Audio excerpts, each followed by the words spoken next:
sedikit Ustaz, minta maaf, kursi dia yang lebih tinggi dari pelunggur. Tapi nilainya nilai lebih mahal. Tapi enggak masalah Ustaz. Becak lebih tinggi ketimbang sedan. Nggih. Insyaallah pemirsa pahamnya sampai di sini. Cimodok, tahu? Nggih. Cimodok kan tinggi. Sementara yang BMW Lebih rendah. lebih rendah. Sedan. Tapi ternyata tidak ada orang mengingkari bahwa ini adalah orang besar. Bukan yang di Cimodok itu. Semoga tidak seuladab karena tingginya Ustaz. Dan memang harus begitu. Karena itu yang ada, apa lagi? Ya. Man la nabiyya ba'dah wa ala alihi wa sahbihi wa man tabi'ahu wa walah ila yaumil qiyamah.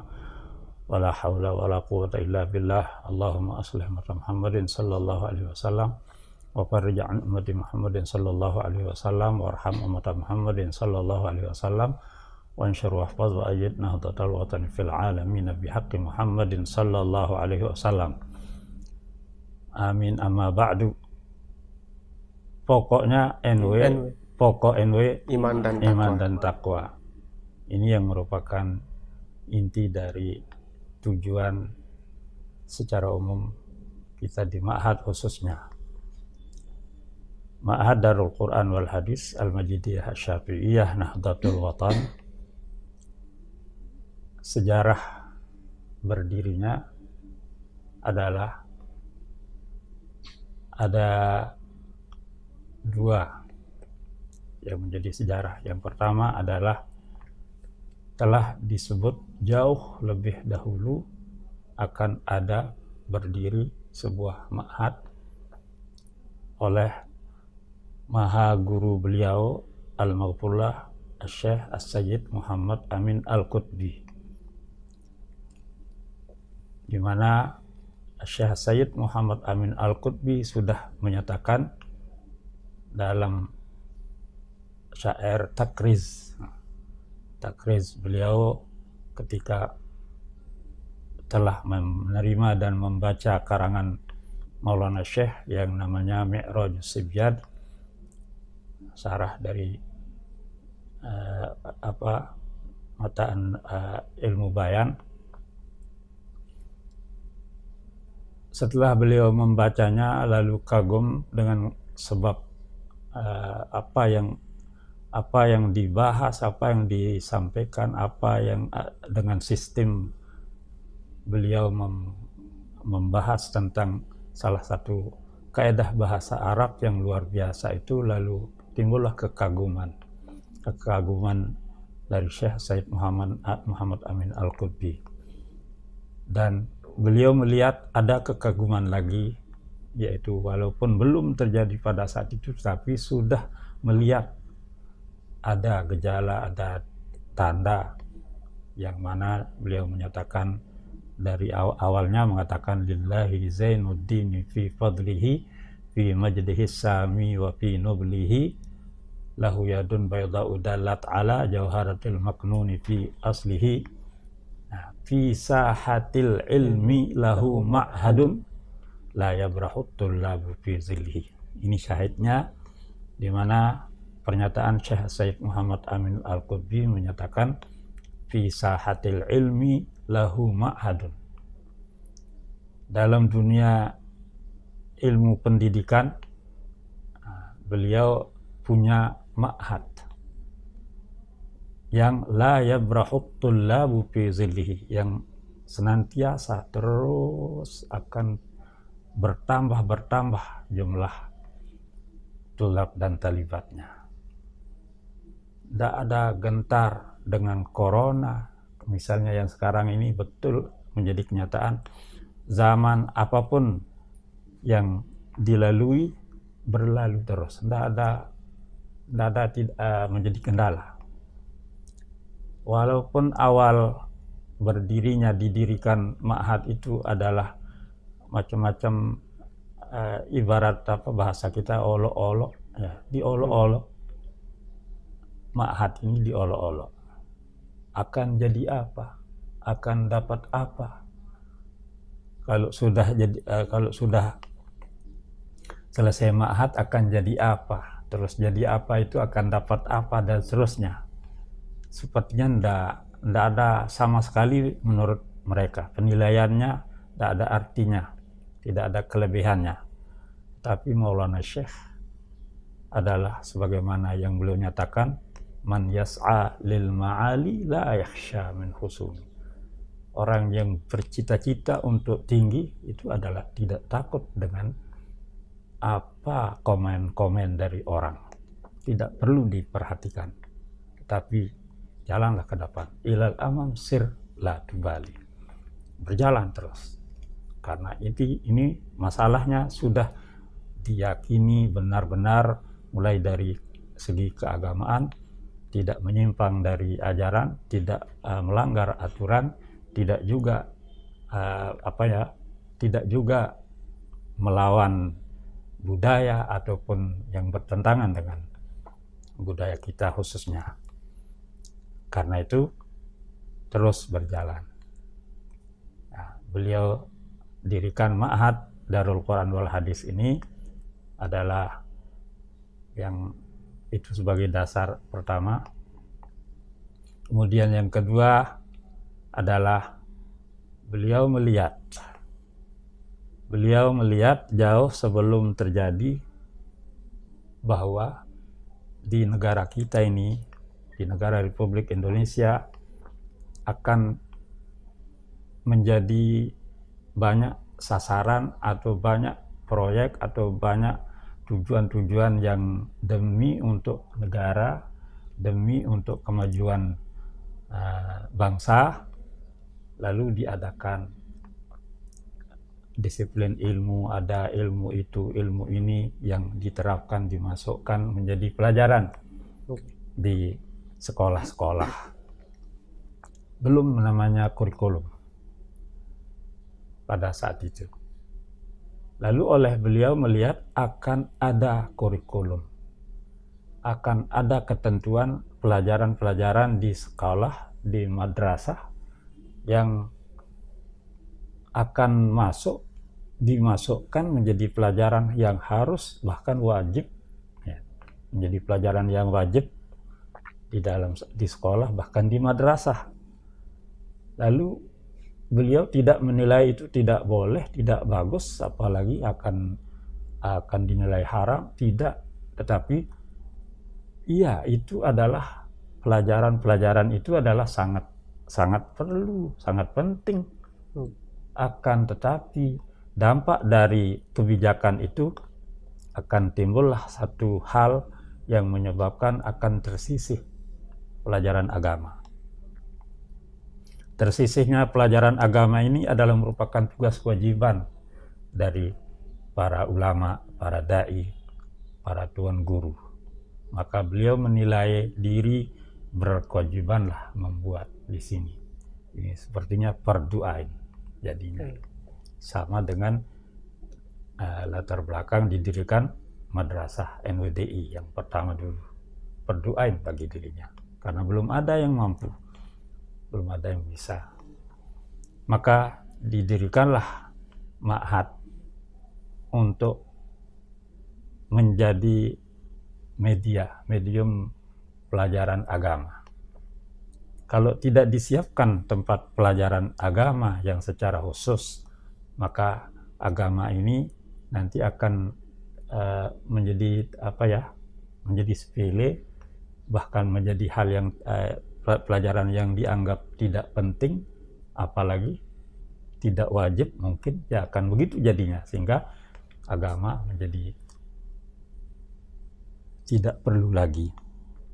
Maka jauh sebelumnya beliau mengadakan satu sikap, yaitu dengan mendirikan Ma'had Darul Quran wal Hadis yang tidak berafiliasi ke kurikulum baik jurusan Departemen Agama maupun Departemen Pendidikan secara secara aturan, yaitu supaya bebas. Nah, tapi untuk itu, untuk mendukung, bukan untuk melawan, untuk mendukung kurikulum yang ada. Kurikulum yang ada, karena kurikulum yang ada itu akan diterapkan, akan berobjek di masyarakat secara tidak langsung,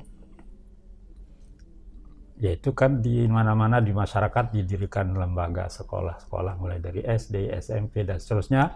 Maka kalau hanya itu tanpa ada keagamaan, tanpa oleh yang beragama, yang punya ilmu pengetahuan tentang agama, ini akan menjadi kurang enak, ini akan menjadi suatu hal yang asing bagi masyarakat, sehingga masyarakat juga akan berdampak kurang bagus. Maka inilah hebatnya Maulana Syekh yang dengan salah satu karamahnya beliau mendirikan ma'had yang di sini khusus mempelajari tentang kitab gundul gitu, kitab kuning, untuk mendalami ajaran-ajaran agama dalam aspek apapun itu. Karena di ini kan ada semua sebenarnya, ada semua. Karena itulah jurusan-jurusan itu ada, terutama di tafsir di Al-Quran. Ini jurusan teknologi, jurusan antropologi, jurusan biologi, jurusan segala macam ada. Dipelajari semuanya. Ada semuanya sebenarnya. Tapi secara khusus, secara jurusan yang khusus itu yang tidak dikatakan. Makanya ma'had bila sudah selesai, lalu kebetulan jadi PNS, ngajar di SMP, di SMA, bahkan di SD, maka dia menjadi guru yang beriman, bertakwa, karena mampu mengajar dengan bidang-bidang yang memang menurut profesi secara guru atau secara PNS-nya, ya ternyata di masyarakat juga itu sangat, karena bisa berguna baik di dalam maupun di luar. Di anak didik secara langsung, juga di masyarakat sebagai menjadi media untuk bergaul, bersambung dengan masyarakat. Walillahil hamd, itulah kenyataan. Banyak di antara yang menyampaikan di pihak sekolah, di madrasah, apalagi masyarakat, ketika ada di situ ditugaskan PNS di SD, lalu dia bisa berguna di masyarakat, menjadi imam, menjadi khatib, bahkan menjadi guru ngaji, dan seterusnya.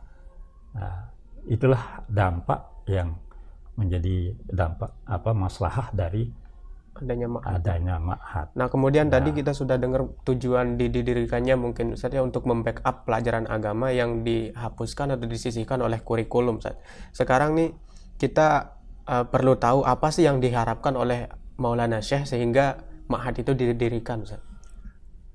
Jadi di samping untuk menjaga pelajaran agama yang sangat bahkan merupakan kewajiban, bukan hanya penting tapi kewajiban, hingga dengan kewajiban ini dengan didirikan ma'had ini supaya kita lebih tahu lebih dalam tujuan yang paling yang penting dalam hal ini, yaitu di samping seperti tadi, yaitu karena itu sudah disebut sebagai karamah, juga menjaga tentang pelajaran agama. Kemudian yang kedua, masalah atau yang ditanyakan tadi, yaitu tujuan yang diharapkan itu adalah, bahkan itu sebagai tujuan, yaitu untuk menjaga dan meneruskan, melanjutkan pelajaran atau akidah Ahlus Sunnah wal Jamaah. Karena kita dengan kurikulum sendiri yang tidak bertentangan dengan ajaran kurikulum pemerintah, maka kita dengan santai. Dan tidak ada sampai sekarang ini, tidak ada yang akan menyatakan ini tidak benar, ini salah, ini tidak boleh dalam aturan agama atau aturan negara. Tidak ada. Bahkan adalah menjadi sebagaimana yang saya sebut tadi. Nah, jadi ada sebagai benteng dari Ahlus Sunnah wal Jamaah karena memperdalam ajaran agama, khususnya dalam akidah Ahlus Sunnah wal Jamaah maupun syariahnya. Sehingga inilah yang menjadi tujuan yang paling utama, ya, didirikan ma'had. Nah, kemudian dari sisi Syekh sebagai Amidul Ma'had, kemudian di sini teman-teman yang baru lulus dari ma'had ini, apa sih yang diharapkan dari ma'had dari teman-teman yang mau lulus nih, guys? Mulai dari masuk ma'had itu, mulai dari masuk dulu. Jadi tujuan masuk ma'had adalah untuk pertama untuk melaksanakan tugas dan kewajiban sebagai muslim dan muslimah, karena tugas kita belajar. Belajar sebagai anunya. Karena kenapa kita wajib belajar? Karena kita wajib beribadah. Ibadah itu tidak akan mungkin bisa kita lakukan dengan benar kalau tidak belajar. Karena itu tugas kita belajar. Yang paling utama, ngaji. Jadi terlepas dari ada tujuan-tujuan lain. Yang pertama adalah tugas dan kewajiban. Kemudian yang seterusnya, yang selanjutnya namanya tugas dan kewajiban, maka tentu di masuk ma'had itu tidak ada yang akan bermaksud bertujuan untuk supaya diangkat menjadi PNS.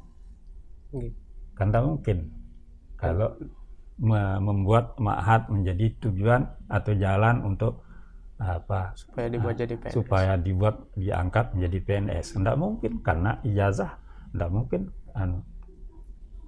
bukan untuk jadi PNS, bukan akan jadi itu jadi ini. Nah, tidak mungkin. Maka maknanya ma'had ini adalah untuk mengajarkan kepada santri-santriwati untuk ikhlas. Untuk ikhlas, yaitu melaksanakan tugas dan kewajiban, dan yang kedua tidak menjadi PNS, tidak supaya diangkat jadi itu jadi ini, tetapi Allah Maha mengatur. Ternyata setelah lulus, setelah selesai dari ma'had, ternyata ada banyak yang diangkat menjadi PNS, walaupun bukan diangkat jadi PNS itu karena ma'hadnya, tapi karena ada kurikulum, ada ijazahnya, ada ketentuan yang nah itu sebagai alas. Ternyata seperti yang tadi saya katakan itu, di tempat tugasnya menjadi orang yang lebih berguna, menjadi orang yang lebih berharga, berwibawa, bernilai dan lain sebagainya. Bermanfaat di masyarakat. Lebih bermanfaat, karena manfaatnya bukan hanya yang di dalam itu saja atau yang pada tempat tugas itu saja, tetapi di luar malah lebih. Tugas yang lain itu lebih di luar dari profesinya. Di luar dari profesi. Nah, kemudian sehingga nanti yang setelah jadi alumni, jadi mutaharijin, mutaharijat, tidak akan ada yang galau, tidak akan ada yang pesimis, tidak akan ada, karena mereka justru diminta sekarang ini menjadi kenyataan, kita diminta dari berbagai pihak di daerah-daerah di Nusantara ini untuk mendistribusikan tenaga, ya, Masya Allah, mengirim, kalau distribusi mungkin agak lain sedikit, mengirim tenaga pembantu, mengirim tenaga pengajar. Dan yang menjadi kenyataan jelas ini adalah yang diminta ke PB, ke yayasan adalah yang tamatan ma'had. Yang tamatan ma'had saja yang diminta oleh mereka yang ada di luar daerah. Bahkan dalam daerah juga demikian. Maka ini menjadi ma'had lah yang kelihatan, walaupun kalau dasar secara formalnya kan itu adalah ijazah yang formal. Iya, tetapi disinilah yang yang kalau bahasanya sebagai, kalau misalnya jadi tamatan atau alumni misalnya fakultas ini, fakultas itu adalah sebagai kendaraan atau sebagai alas atau sebagai merek, tetapi yang isinya adalah ma'had, yang mana di situ adalah kepahaman tentang akidah Ahlus Sunnah wal Jamaah dengan syariahnya, dengan ke-NW-annya. Jadi itulah yang diterapkan, itulah yang mau disalurkan lewat tugas dan profesinya. Makanya tidak salah, bukan hanya tidak salah, bagus jadinya. Jadi mereka talibat yang sudah sarjana lebih dahulu atau selesai ma'had lalu menjadi sarjana dengan maksud dan tujuan untuk supaya lebih leluasa, lebih santai, lebih baik di dalam mengatur daerah, masyarakat dan seterusnya. Iya, memang jadi bagus. Ma ahsana ad-dina wad dunya iza jtama'a, kata Imam Al-Mawardi dalam kitabnya. Alangkah indahnya, alangkah hebatnya agama dengan dunia ini, artinya sarjana dengan qihanya. Bila dia sarjana tapi plus ma'had, dia ma'had tapi plus sarjana, lalu berjalan bersama. Kedua-duanya berguna, bermanfaat. Masya Allah, luar biasa itu. Itulah yang diharapkan. Itulah yang menjadi kenyataan insya Allah. Karena itu salah satu hikmah dari didirikan ma'had ini adalah untuk ibaratnya oli atau sari dari ilmu-ilmu yang telah kita pelajari. Cara dan lain sebagainya, adab terutama, karena ma'had adalah di situ diajarkan akhlak, di situ diajarkan adab, bagaimana cara orang dulu, bagaimana keberkahan orang dulu itu mempunyai keberkahan yang luar biasa. Itu adalah lantaran akhlak, adab dan lain sebagainya, sehingga perlu ditularkan kepada kita semua, walaupun beda hasilnya. Misalnya kalau dulu adalah 100%, lalu sekarang sekian dari sekian 100% itu yang jelas ada, maka kita tidak boleh pesimis. Apabila kita menggunakan dengan sistem orang yang soleh-soleh, orang dahulu, yang dahulu itu adalah sudah seperti itu, luar biasa. Belum ada teori yang macam-macam yang banyak dulu, belum ada media yang canggih-canggih, tetapi ternyata jauh lebih hebat yang dulu.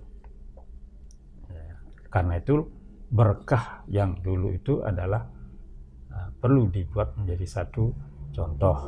Jadi tidak boleh ditinggalkan seluruhnya. Cara dulu itu adalah bukan apa istilahnya, bukan gengsi atau bukan remeh. Ya, kalau ulama mengatakan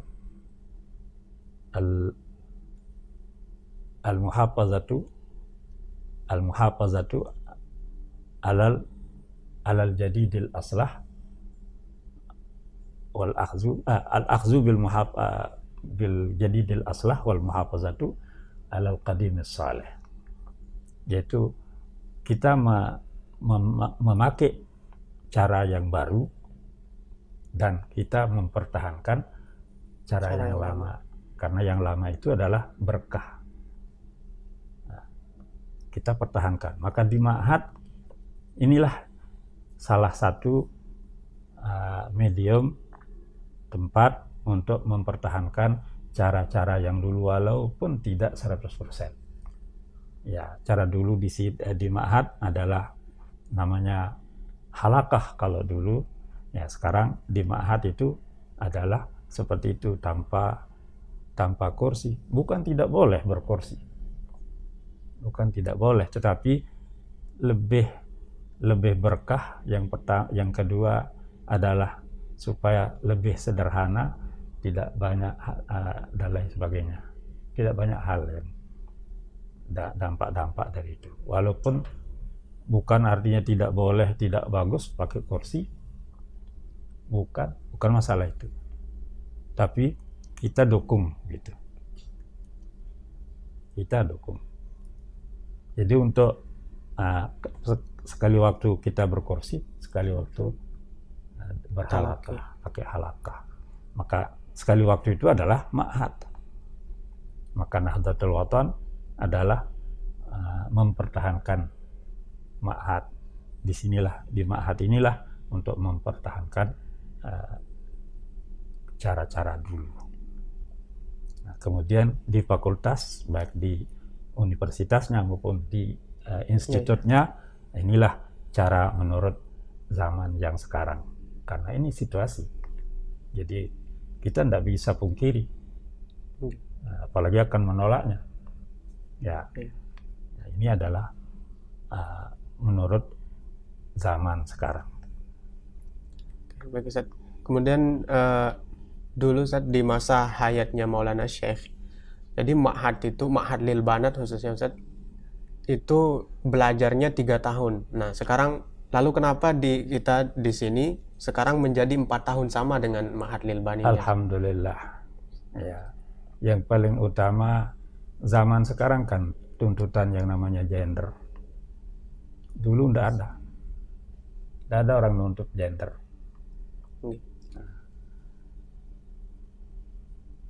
Sekarang kita 4 tahun alhamdulillah. 3 tahun sudah berjalan. Maulana Syekh sebagai pendiri tidak pernah menyatakan baik secara lisan maupun secara tulisan ataupun ketetapan yang menyatakan bahwa kalau perempuan tidak boleh lebih dari 3 tahun. Tidak pernah ada. Tidak ada. Baik tulisan maupun lisannya. Ya, beliau adakan Ma'had Lil Banat selama 3 tahun pada waktu beliau itu. Ya, tidak salah, jelas dan dengan bukti, dengan cara. Ya, lalu setelah beliau meninggalkan kita, pindah alam, lalu saya diamanahkan, dibebankan untuk menjadi amit, melihat, menganggap, dan memperhatikan situasi di zaman yang disebut dengan gender sekarang. Maka kita mulai waktu itu adalah uji coba. Kita coba dulu dengan semua masyayikh, ya, yang dulunya 3, sekarang kita tambah 1 tahun lagi menjadi 4 supaya ada kemudahan pertama, kemudahan pengelolaan, pengaturan. Yang kedua adalah yang paling sekarang gender. Kesetaraan gender. Tapi uji coba dulu. Kalau misalnya pada angkatan pertamanya, dari sejak masuknya kemudian sampai zikrul hauliyahnya, dari jumlah yang masuk mendaftar sebagai talibat pada saat awal, kemudian ketika zikrolnya, ketika tamatnya, Nggak nyampe 50%. Nggak nyampe jauh, malah jauh kurang. Nah, mungkin kita pertimbangkan. Apa? Lantaran apa? Kenapa mereka nggak banyak yang, lebih banyak yang menghilang? Nah, mungkin dapat dikatakan karena lamanya. Itu pertama dulu. Kemudian yang kedua, dalam tahap uji coba ini apa usul saran, apa pengalaman, maka kita akan evaluasi. Tetapi walillahil hamd, tidak ada keluhan, sepertinya tidak ada problem. Jadi bertambah menjadi 4 tahun itu sama dengan yang baninnya, tidak ada keluhan, tidak ada keberatan, bahkan kayaknya berfastabiqul khairat di sini berjalan. Nah, alhamdulillah, kita lihat, Mbak Syekh semua melihat, menyaksikan fastabiqul khairatnya, ya mampu. Nah, sampai sekarang ini kan sudah jumlah dari sejak beberapa tahun terakhir ini pendaftar peminat untuk masuk ma'had dari yang banat ternyata sudah saling kejar terus, bahkan rupanya ini kayak akan melampaui jumlah jumlah banat dari jumlah banin. Nah, ini satu kenyataan dari segi peminat. Kemudian yang ketiga, tentunya evaluasi hasil. Setelah kita lihat harian, hasil di ujian akhir, ya fastabiqul khairatnya sangat nyata itu. Nah, sangat nyata, kelihatan bahwa sekarang banat ada kemampuan, ada kemajuan, tidak jauh beda dengan banin. Bahkan malah ada yang sampai melampaui dari segi kemampuan. Nah, ini menjadi membuat kita lebih optimis lagi. Nah, alhamdulillah, walaupun saya pribadi ditanya, ada orang yang nanya, ada teman yang nanya dengan pertanyaan yang cukup memukul gitu. Kenapa kok berani nambah, padahal Maulana Syekh menetapkan banat itu 3 tahun. Kenapa berani menambah, katanya. Tidak seperti yang telah ditetapkan oleh Maulana Syekh. Karena dia mengatakan yang telah ditetapkan, ketetapan Maulana Syekh itu kapan mengatakan harus 3 tahun? Mana pernyataan tulisan beliau yang mengatakan harus 3 tahun dan seterusnya. Nah, saya jawab seperti itu, tidak ada. Menunjukkan bahwa ini adalah contoh, ini adalah salah satu usaha. Kemudian yang kedua, sebagai bukti, sebagai dalil, kalau dulu di era hayatnya Rasulullah SAW, azan hanya satu, azan Jumat hanya satu. Kenapa ditambah oleh khalifah menjadi 2 azan? Dan tidak ada yang mengatakan, tidak ada, bahkan itulah yang sampai sekarang, sampai seterusnya, 2 azan. Nah, itu adalah ketetapan dari khalifah Umar radhiyallahu taala anhu. Apakah ada yang mengatakan tidak benar? Sayyidina Umar berani membuat melanggar dan seterusnya, tidak benar. Tidak demikian. Demikian pula yang lain-lain. Jadi tidak perlu banyak contoh, tetapi inilah menjadi ketetapan, karena sampai sekarang semakin banyak peminat dari Banat. Sudah pendaftar yang sekarang ini sudah mau melampaui yang Bani. Menunjukkan bahwa tahun demi tahun, jadi mereka menjadi lebih geger masuk di ma'had ini karena merasa lebih terayomi. Dari segi masa belajarnya tidak dibedakan, jadi haknya disamakan.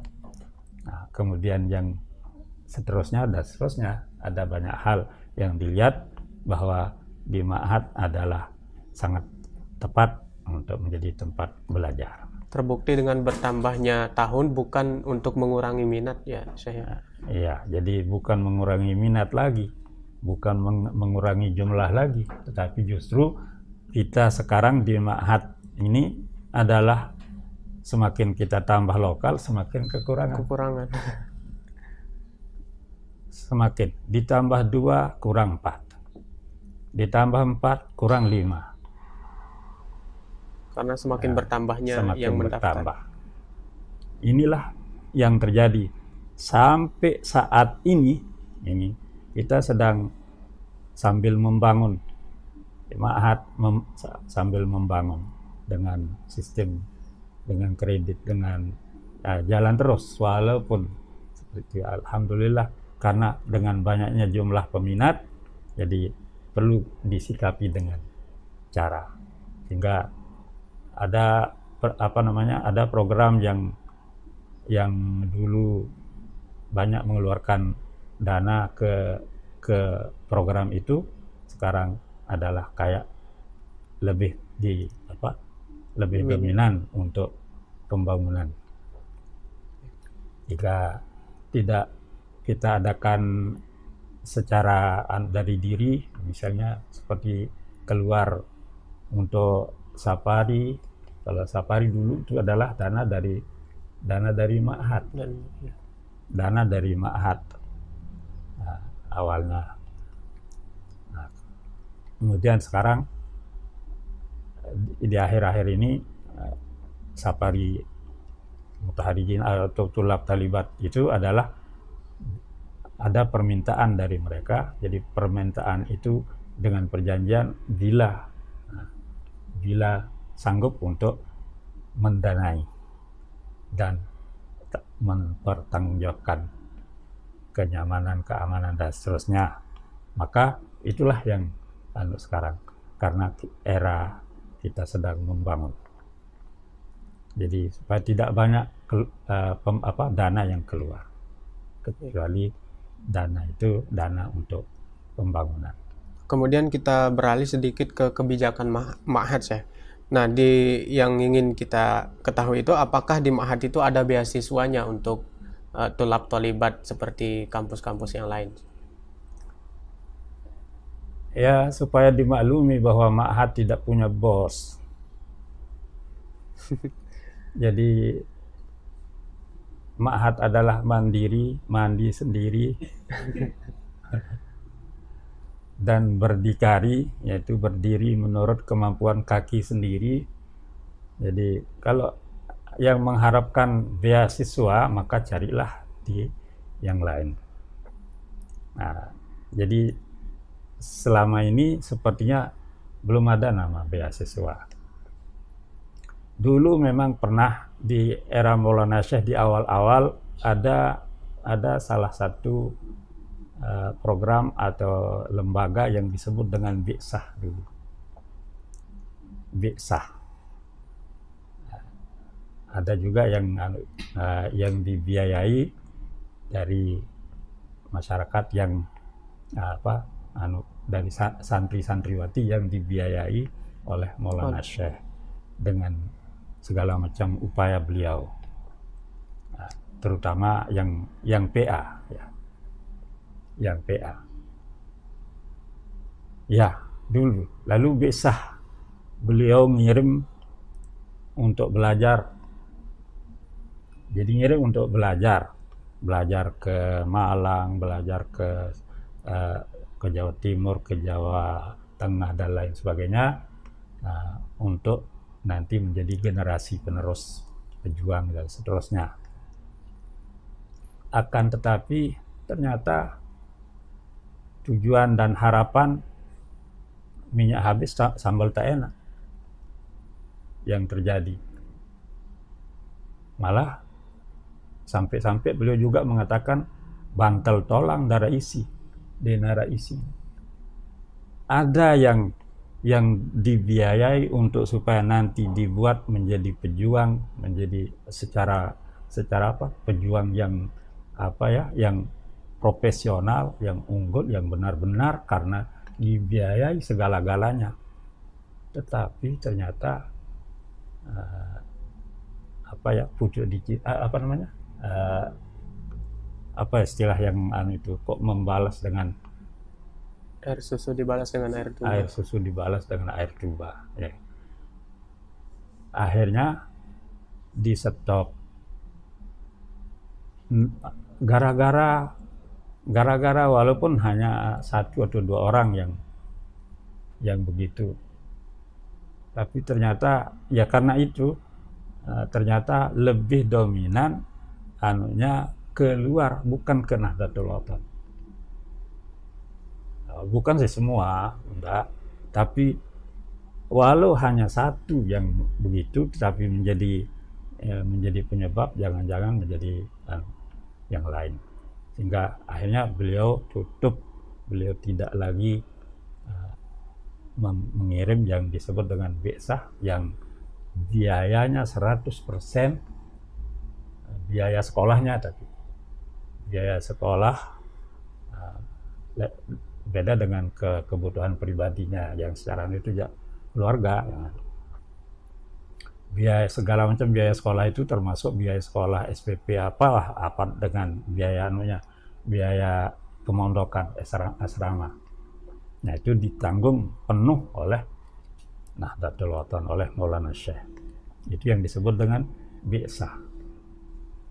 Tapi dihentikan itu lantaran seperti yang tadi, yaitu minyak habis, sambal tak enak.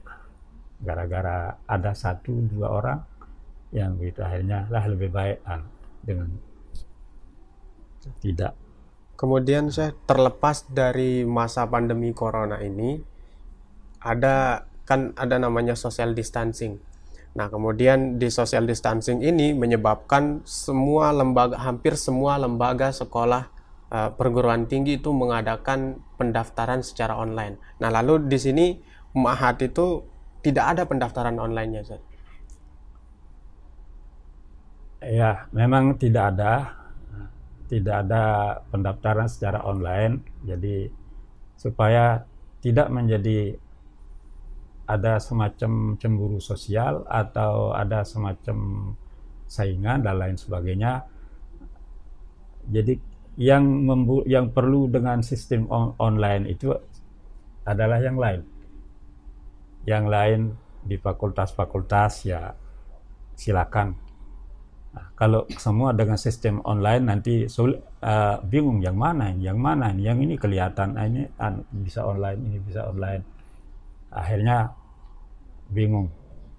Misalnya, maka Ma'had tidak secara online. Siapa yang benar-benar berminat dengan secara yakin bahwa memang keinginannya masuk Ma'had, maka datang. Maka sampai detik ini ya pendaftar itu adalah datang 1, 2, 3, 4 yang sehari. Nah, sehingga jumlah sekarang ini sudah 500-an tanpa online.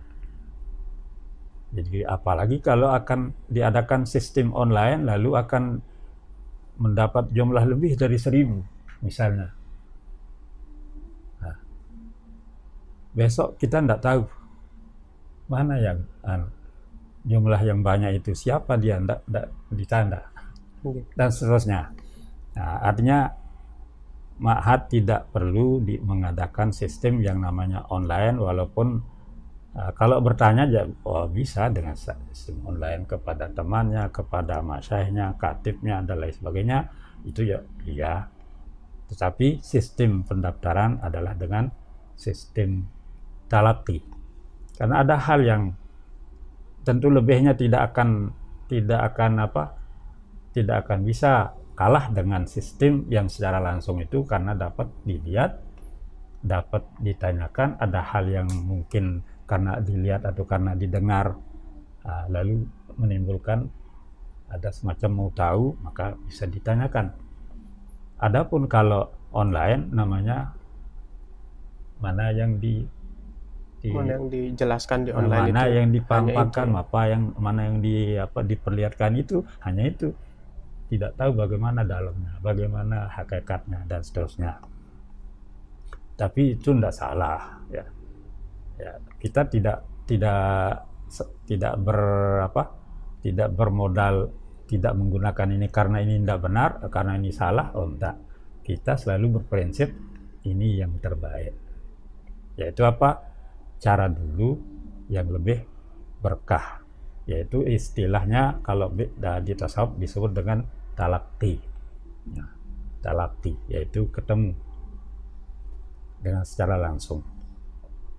Maka Ma'had, siapapun yang ingin bergabung, masuk menjadi tulab talibat yang benar-benar berkeinginan sampai selesai, terutama sekali, maka silakan daftarkan diri secara langsung, secara talaqi.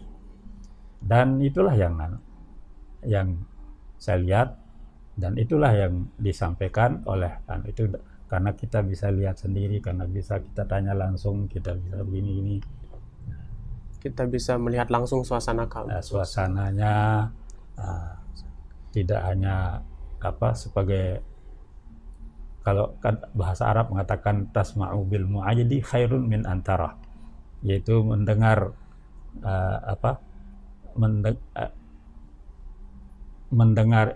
melihat kenyataan itu tidak seperti mendengar beritanya. Beda. Indah berita dari kenyataan. Misalnya itu ada pepatah gitu ya. Tasma'u bil mu'ayyidi khairun min antara. Yaitu beritanya lebih hebat dari kenyataan. Nah, ya, untuk tidak ada dugaan-dugaan yang demikian, maka Maulana Syekh menetapkan seperti itu, yaitu seperti dulu kan pernah Maulana Syekh diminta mengizinkan untuk menyetop jumlah pendaftar dulu, karena pertama kekurangan ruang belajar. Dengan belajar yang ada, ruang belajar yang sekarang ini dengan kapasitas yang tidak sebagaimana yang semestinya, akhirnya terutama muallimin yang saya tahu waktu itu, muallimin untuk meminta izin supaya tidak menerima pendaftar lagi apabila jumlahnya sekian, datang bersama para guru. Terus Maulana Syekh melarang, kan sundek mele mau pahala, aku sang lelahku nejak dengan untuk agama mele belajar agama, ampu anta balak dengan nggih lagu karena kan kekurangan tahu daka tahu nak kurang atau ndek nggih tahu nak lagu idap angka alurang tahu nak kurang, tahu nak ndek na cukup, tahu nak ndek na sesuai si gitang diri na aluranga terima sang lelahku najak dengan kemamang nemile mundek nemile mundek mek terima ampun jadi problem ampun jadi malang ampun jadi macam-macam anak dengan dia berdosa ente akhirnya tidak boleh di stop. Alhamdulillah inilah sehingga sampai sekarang menjadi kenyataan. La yabrahut tullabu fi zillihi itu menjadi kenyataan. Senantiasa terus menerus berminat. Nah, berkaitan dengan pendaftaran, Ustaz, apakah ada batasan usia untuk yang ingin mendaftar ma'had? Yang ingin masuk belajar di ma'had? Kalau secara lembaga memang tidak dibatasi usia karena ijazah sudah menentukan. Kan aturannya siapa yang mau mendaftar menyerahkan ijazah. Jadi kapan masuknya? Tidak harus begitu terima ijazah. Tidak ada mengatakan, tidak ada batasan tentang usia.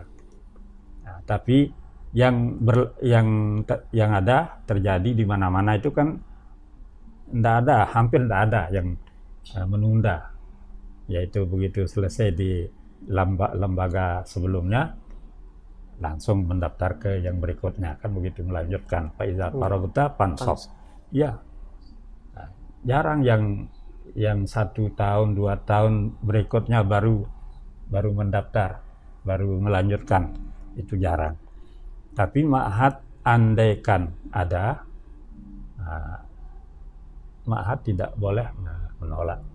Dan yang pernah ma'had menerima sebagai tulab PNS. Yang saya tahu yang PNS ada 2 yang jadi tulab. 1 sampai selesai, yang 1 karena dituntut oleh tugasnya ada karena namanya tugas ada, akhirnya belum selesai. Dia kalau ketemu saya malu katanya karena saya belum selesai. Anda apa-apa nanti kapan ada kesempatan selesai sambung. Berarti memang tidak ada batasan usia. Tidak ada. Kenapa? Karena memang dulu awalnya di ma'had ini yang jadi tulab yang angkatan pertama, khususnya angkatan pertama itu kan guru-guru di madrasah yang di Pancor maupun yang di Kelayu yang dekat, ini guru-guru yang sudah ngajar jelas, yang sudah ngajar itu kitab yang dulu bukan seperti yang sekarang. Nah, itu yang menjadi tulab, ya namanya merintis ya. Kemudian dilengkapi, ditambah dengan yang sudah kelas 6 istilahnya dulu karena belum ada istilah aliyah. Ya, kelas 6 muallimin, kelas 6 sanawiyah, nah, kelas 6 sanawiyah, kelas 6 muallimat waktu. Nah, tapi banatnya kan belakangan. Jadi dilengkapi dengan yang kelas 6. Ya, itu untuk karena rintisan awal. Lalu setelah beberapa tahun akhirnya tidak lagi diterapkan kebijakan seperti itu, yaitu siapa yang sudah selesai dan siapa yang tidak ngajar. Kecuali kalau berhenti ngajar atau bisa ngatur waktu, ya diterima. Nah, jadi artinya ma'had ini bisa menerima walaupun dia sudah walaupun bukan sudah sedang jadi PNS tapi bisa ngatur waktu. Betul. Seperti yang saya berikan kebijakan itu kepada PNS yang sampai selesai itu dalam seminggu 3 atau 2 hari minimal. Bisa 3 hari, minimal 2 hari.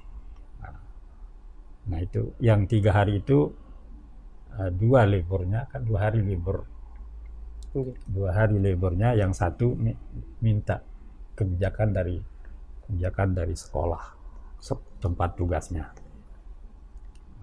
Maka setiap minggu masuk 3 hari atau masuk 2 hari. Nah kalau libur masuk total di sini untuk ma'had. Nah berjalan ternyata di akhir tahun, di akhir pelajaran ini mampu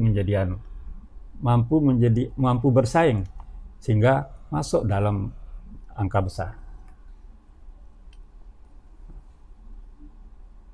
Kan secara logika mereka tulab talibat yang tidak merangkap, yang tidak ada tugas jabatan, tidak ada beban dan lain sebagainya kan akan lebih. Nah, ternyata bisa dilampaui, bisa dikalahkan. Nah itu kita optimis seperti itu dan semangat yang paling utama sehingga bisa diterima. Sampai pernah ada yang punya cucu yang mendaftar masuk, yang bukan hanya mendaftar. Ada seorang yang zikrul hauliyah tamat sama dengan ketika masuk bersama di kelas yang sama dengan muridnya. Ya, jadi sama dengan muridnya. Artinya dulu ini adalah muridnya. Dulu karena dia ajar di sanawiyah. Nah, sekarang masuk ma'had. Nah, pas dia masuk ma'had ketemu dengan muridnya. Satu kelas. Nah, kemudian di sini di masa pandemi ini Syekh, jadi kira-kira kemungkinan ini pertanyaan yang paling banyak ditanyakan sama teman-teman, kapan kira-kira kita masuk melihat keadaan seperti ini? Jawabannya gampang. Kapan kita masuk? Ya, kapan dibuka? Kapan diizinkan oleh pemerintah? Kapan dibuka? Kan sudah ditutup untuk libur dalam sekian lama sampai bulan sekian, tanggal sekian. Nah nanti bila dibuka ya masuk begitu. Oke. Nah kemudian ada isu yang beredar tulab baru masuk tanggal 30. Tanggal 30 apa? 30 Juni ya? Mei. 30 Mei. Itu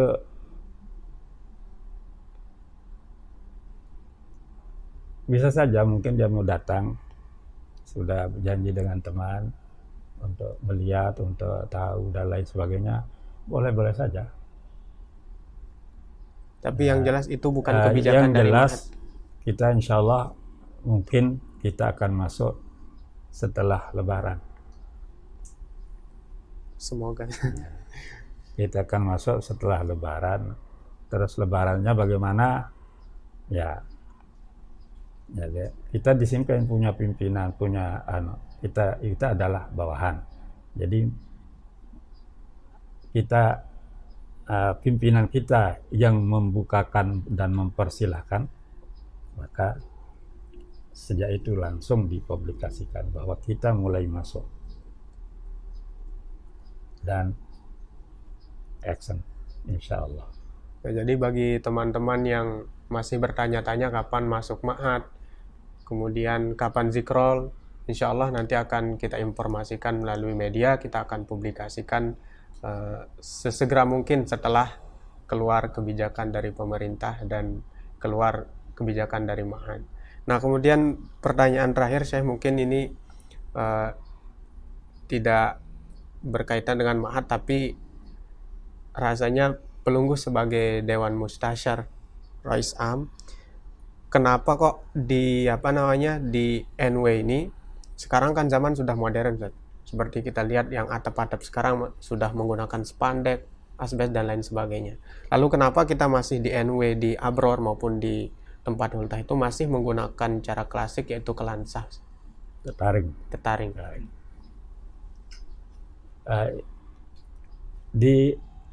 NW khususnya yang di Pancor ada namanya tetaring, baik yang di aula di Medan Hultah maupun di Al-Abror.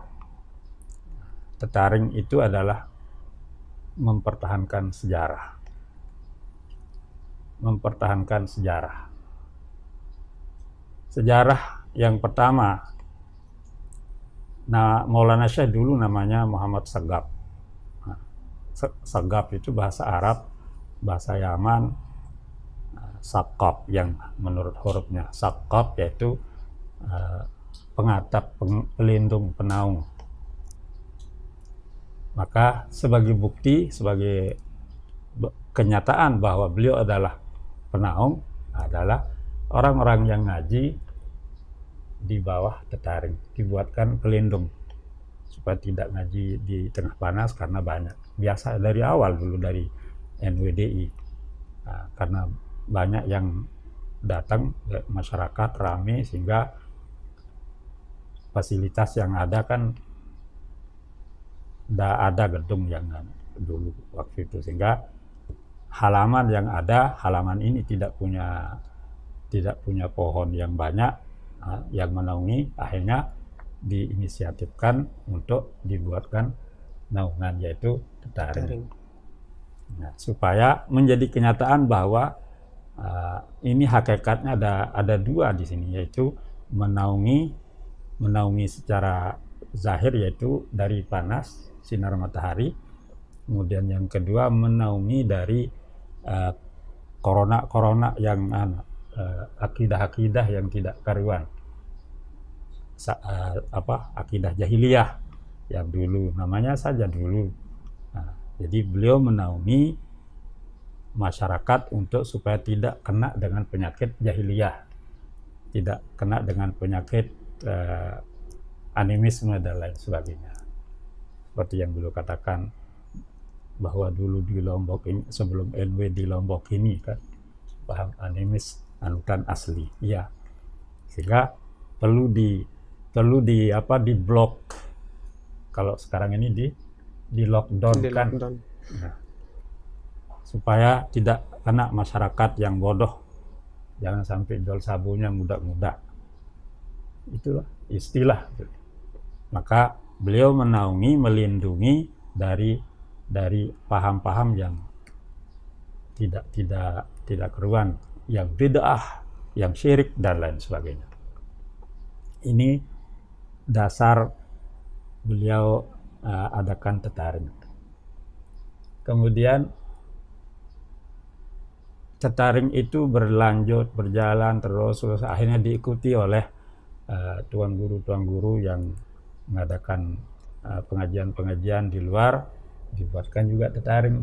Jadi beliaulah yang pertama kali dulu yang ngajar keluar, dan yang kedua beliaulah yang pertama kali mengajak orang ngaji dan dibuatkan tetaring.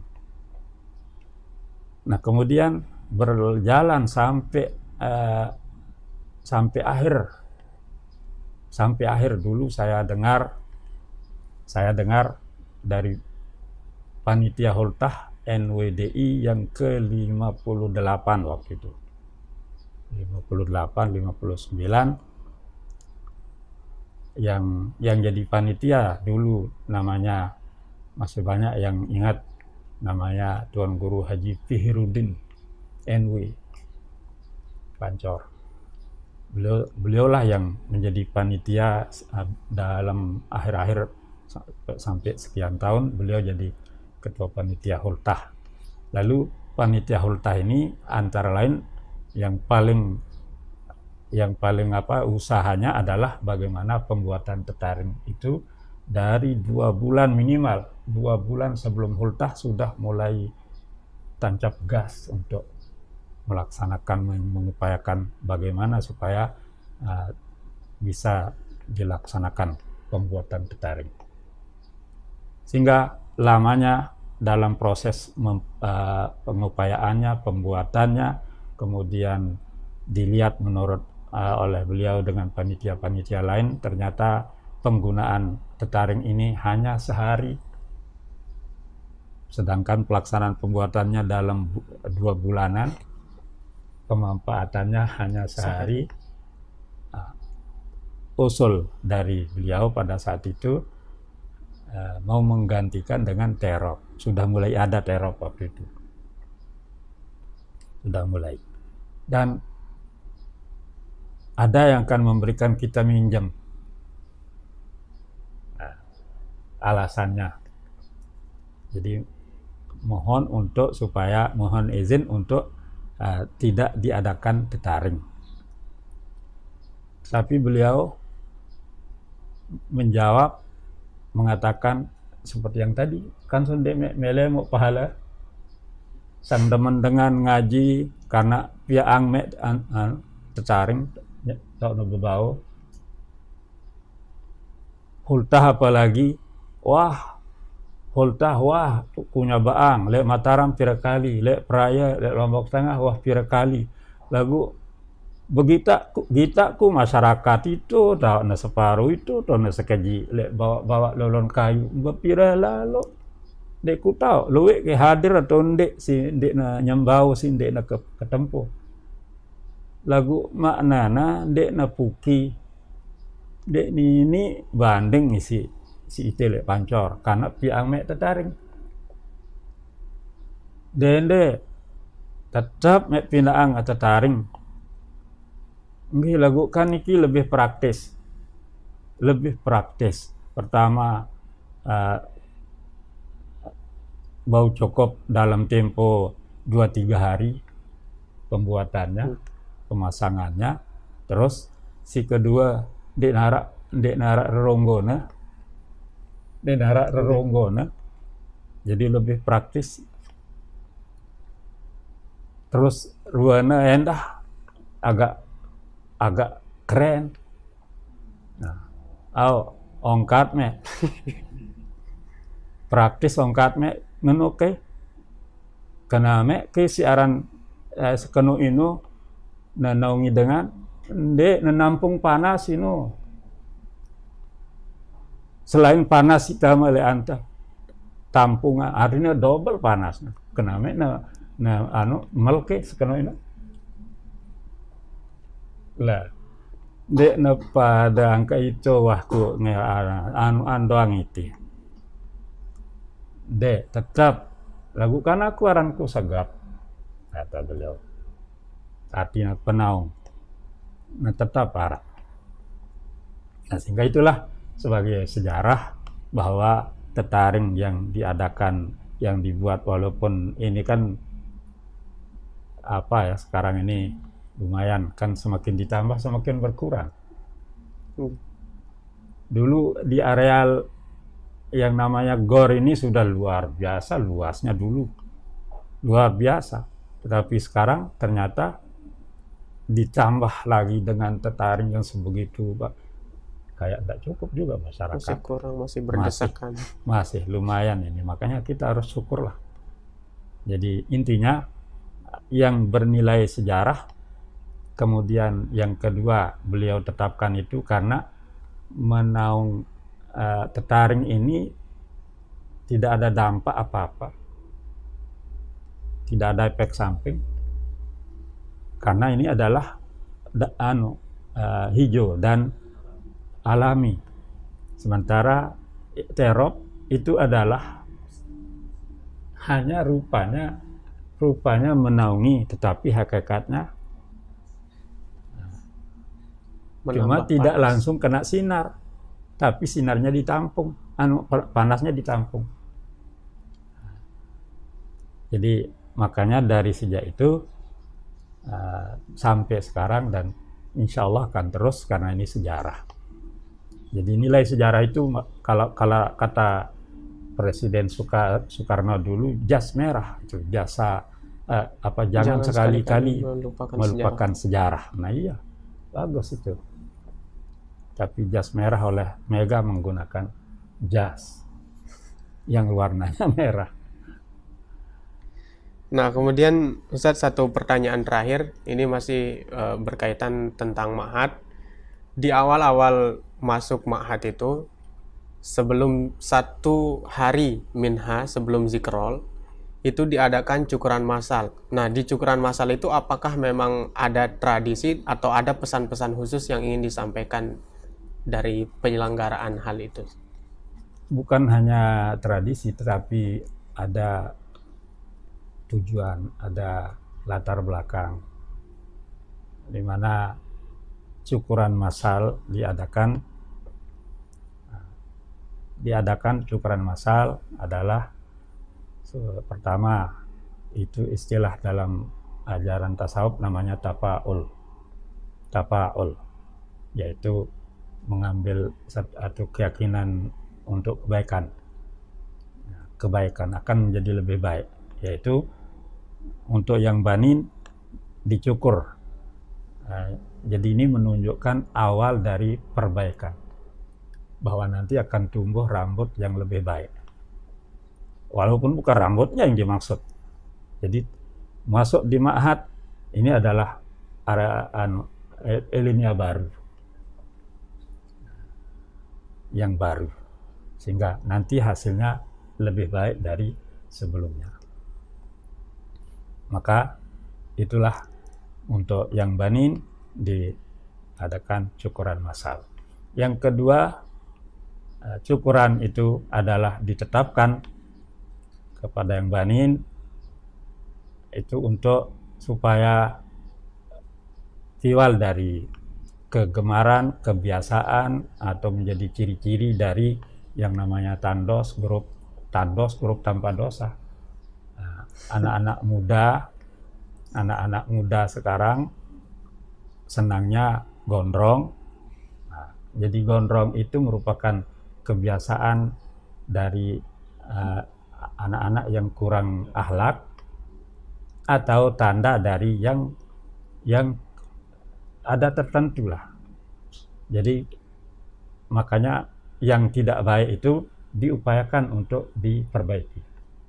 Sehingga kalau dalam hadis Rasulullah SAW menyatakan khaliful yahud piwali, itu kebiasaan, cara, budaya dari orang-orang Yahudi. Nah, Yahudi artinya bukan masalah Yahudinya, ini masalah yang tidak baik.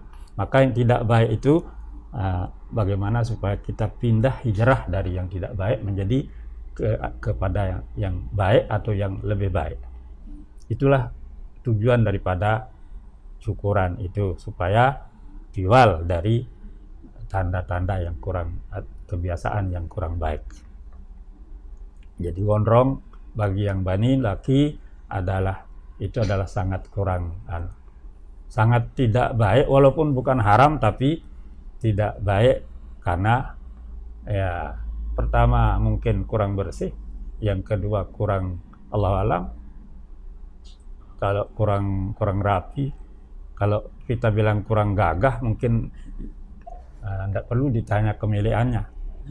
Kalau kemilian mungkin bagaimanapun, kalau kemilian ya Gagah. tidak ada duanya. Nah, secara umum bukan masalah pribadi. Maka ditetapkan cukuran massal untuk yang bani. Sementara untuk yang banat itu adalah dengan sistem, yaitu kalau dulu oleh Maulana Syekh adalah dengan istilahnya stempel. Nah, digetok oleh Maulana Syekh, mesti digetok oleh Maulana Syekh dengan sistem itu. Itulah sebagai tanda atau sebagai tujuan daripada cukuran massal itu. Tidak masalah massalnya. Kalau sekarang kan gampang massal,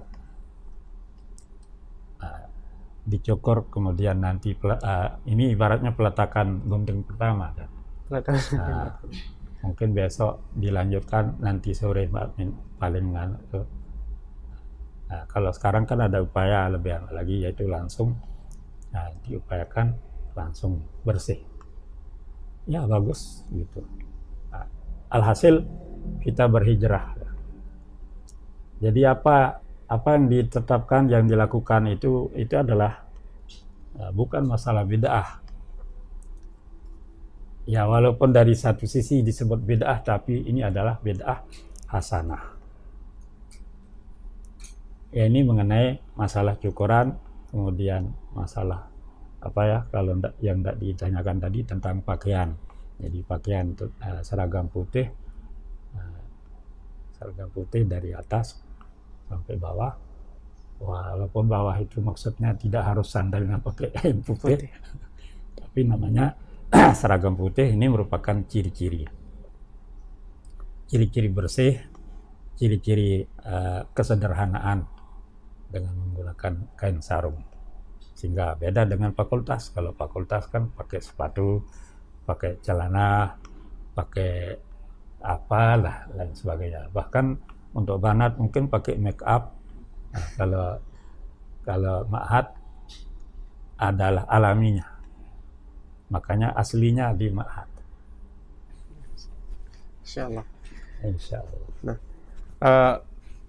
baik, terima kasih pada para pemirsa. Mungkin kita sampai di sini dulu, Syekh. Mungkin ada sesi lanjutan untuk kedepannya. Tidak terasa waktu sudah bergulir begitu cepat. Lebih dari 1 jam kita sudah berbincang-bincang. Nah, terima kasih kami sampaikan kepada Syekh Al-Mukarram, Bapak Hamidul Ma'had. Istilah Syekh sebenarnya itu berlaku di Timur Tengah.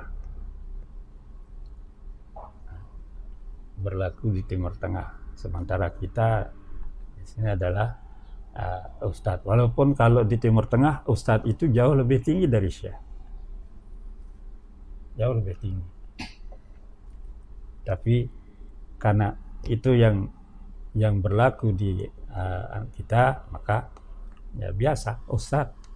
Nah, kalau Syekh kayak pemahaman ini adalah orang yang sudah kaliber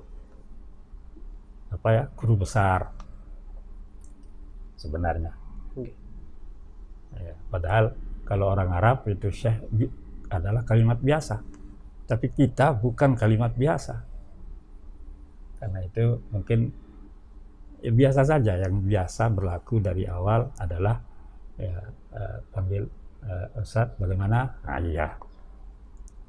Saya pribadi lebih senang, bukan mengatakan haram. Terima kasih Ustadz atas penjelasannya. Ya, sehingga supaya tahu tentang sejarahnya bagaimana. Jadi tidak semua apa yang kita dengar, kita lihat itu lalu kita coba, lalu kita pakai. Harus kita tabayun dulu. Gitu kan. Terima kasih Ustadz. Sangat banyak ilmu yang kita dapatkan pada pagi hari ini. Oleh karena itu, karena sudah waktu kita diharuskan untuk berhenti, saya atas nama Muhammad Khairul Fatihin, mewakili kerabat kerja yang bertugas, mohon undur diri.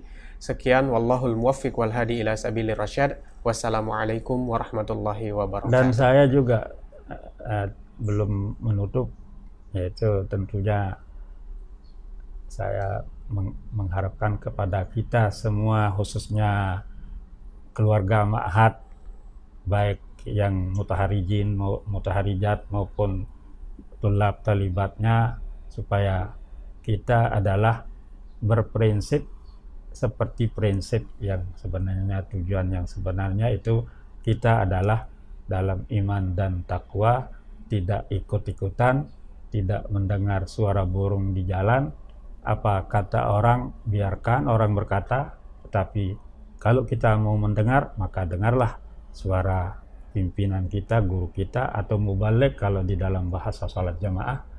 Kalau tidak dengar suara imam, ya kan suara mubaligh. Nah, maka tidak perlu kita galo-galo dengan kata orang. Kata orang begini ya. Kalau mendengar kata orang maka akan menjadi problem bagi kita, menjadi komplain jadinya. Sehingga untuk pasnya kita adalah seperti di sholat berjamaah, seperti sekarang ini terakhir tentang kenapa kita begini, termasuk sholat Jumat, kenapa kita tinggalkan gitu.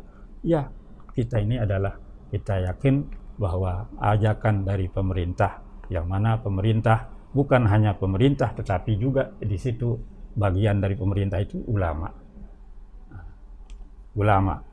Kemudian juga pemerintah punya ulama, sehingga ketetapannya tentu otomatis itu adalah lima salihil ummah.